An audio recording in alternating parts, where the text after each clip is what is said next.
part 2 to my video about ABGs in nursing school. Specifically, do respiratory and metabolic acidosis both have similar manifestations? Give a quick follow if you like tips that help you learn to think like a nurse faster and easier in nursing school.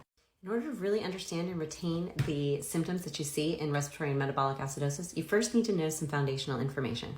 This is always step 1 of my Silver Bullet study system, which you can learn for free in the link in my bio. So the step 1 thing that you really need to know is that for your purposes in nursing school, hydrogen ions equal acid. Now there's advanced chemistry reasons for why that is, which you don't have to get into to be a safe, effective beginning nurse. But if you know that much, then that'll get you started in understanding ABGs a little bit faster. Another thing that you might have learned in microbiology that helps you to understand is that hydrogen ions follow carbon dioxide. And I'm sure you know carbon dioxide is a major player in the respiratory system. Are you starting to see how you can connect some dots here?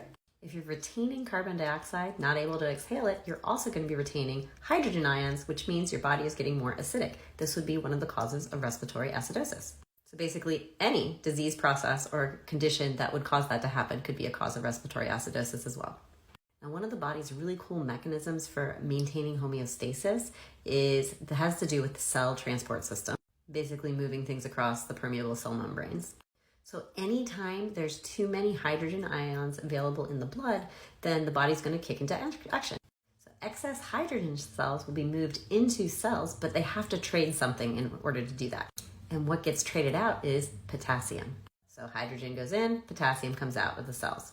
Doesn't matter what's causing the acidosis in this situation, which is why you can see hyperkalemia, high levels of potassium, in both metabolic acidosis and respiratory acidosis. Now, here's why studying this way is going to be so powerful for you compared to how you're studying now. And it's actually going to save you time in the long run, even though it might feel like it takes a lot of time in the short term. It doesn't take as long as you think, and it is so worth it. Here's why.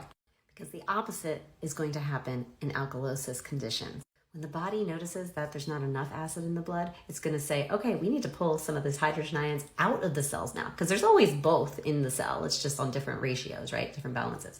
And it's going to start pulling hydrogen ions out of the cell, which means that any potassium that's in the blood vessels is now being pulled into the cells in exchange.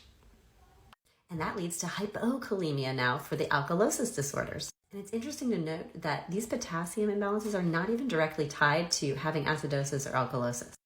They happen as a result of the body responding to alkalosis or acidosis. It's a way the body compensates.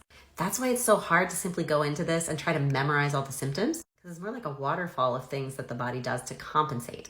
And I still want to talk about how to interpret ABGs, so I'm going to do a part 3. Follow for more. And I'm going to try to do it right now, so check and see if it's available.